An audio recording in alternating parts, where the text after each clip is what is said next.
what do these teams that are always good do differently than the teams that are always bad? Right? Like, we named some teams. Steelers, Packers, Seahawks. Ravens are usually never winning. Ravens are in this category. Probably the Saints. Where the last 15 years, they're always good. Right. Like, some teams even further. When's the last time the Steelers went 2-14? I don't remember the time. Or the Packers.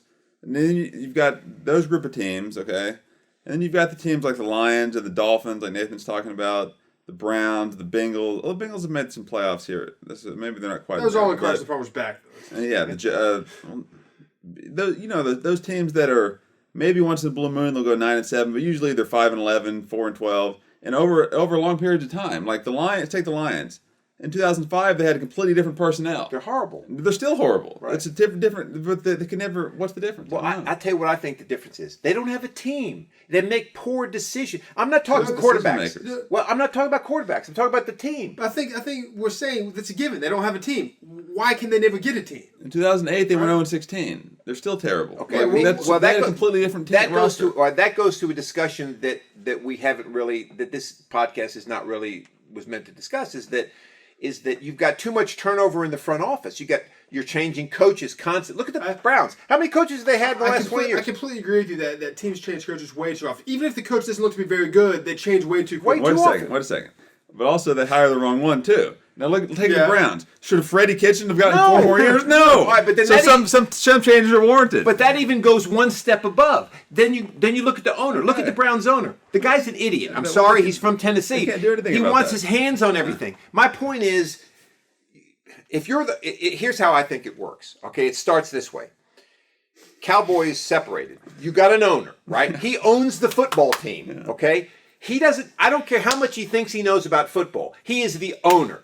Hire you a good general. Why are the Ravens so good? All right, their owner doesn't get involved in football operations. Okay, he hired Ozzie Newsome. Ozzie Newsome was around for years. He's smart too. A good general manager, right?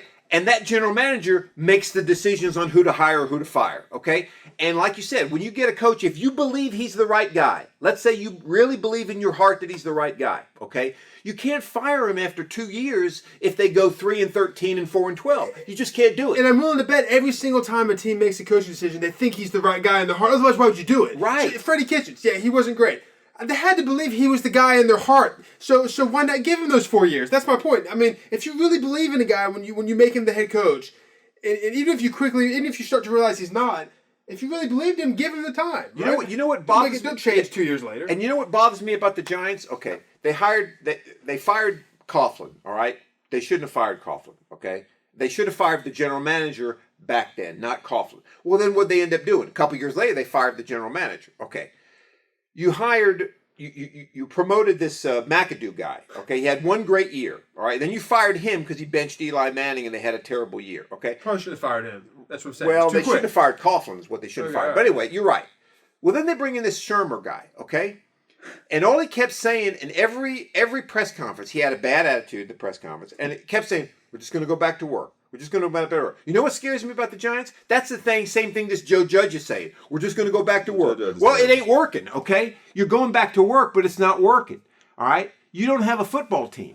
Now, my point is, you have got to make good draft decisions. It's not about the quarterback always. You got to make good free agent decisions. You got to make good draft picks. You got to build your team with draft picks, okay?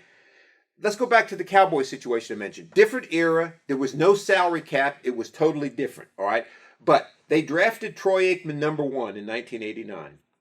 They were 1-15 in 1989, the Cowboys. Aikman took a beating. And there was even some question at that time as to whether or not he was going to be a really good quarterback.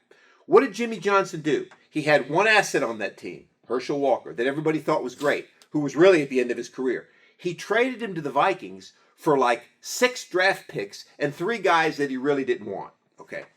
Those 6 draft picks, as I said, Emmitt Smith, Michael Irvin. Well, I make sure Michael Irvin was already there. Emmitt Smith, I can't think of the names now, but a bunch of other guys. He knew he wasn't very good, so what did he do? He built draft picks, get guys in there. That's how you build your football team. And then Aikman became a better quarterback. Why? He had Emmitt Smith. He had another receiver from Tennessee, that Alvin Harper. Okay, so That's how you do it, okay? That's how you do it.